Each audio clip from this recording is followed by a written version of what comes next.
బులెటిన్లో breaking news చూస్తున్నాం. హన్మకొండ జిల్లా వేలేరు మండలంలో మట్టి మాఫియా బరిదిగింపుకి సంబంధించిన బ్రేకింగ్ చూస్తున్నాం. కన్నారం గ్రామ చెరువు నుంచి అక్రమంగా మట్టి తరలిస్తూ ఉన్నారు. ఇటుక బట్టీలకు మట్టిని తరలిస్తున్నారు వ్యాపారులు. జేసీబీల సహాయంతో మట్టి తవ్వకాలు జరుపుతూ ఉన్నారు. అయితే ప్రశ్నించిన రవికుమార్ పైన మట్టి మాఫియా దాడి చేసింది. ఈ నేపథ్యంలో అతను పోలీసులకు సమాచారం ఇచ్చారు. అయితే పోలీసులకు సమాచారం ఇచ్చావంటూ ఆ మట్టి వ్యాపారులు అతన్ని చావకొట్టిన ఘటన ఇప్పుడు వెలుగు చూసింది.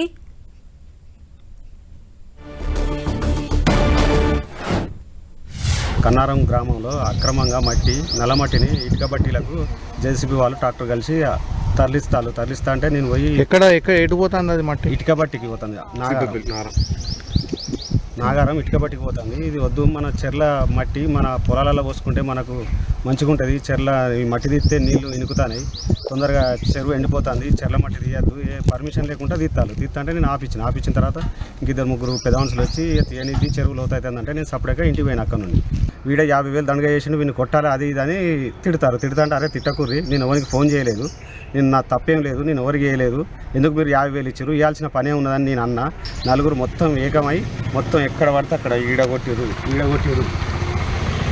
ఈడ కాలుకు కొట్టిరు, మొత్తం కింద పండేసి బొర్లించుకుంటా నలుగురు బాగా ఎట్లా పడితే అట్లా గుద్దిర్రు. వీళ్ళ పైన చర్య తీసుకోవాలని మేడానికి పిటిషన్ ఇచ్చిన.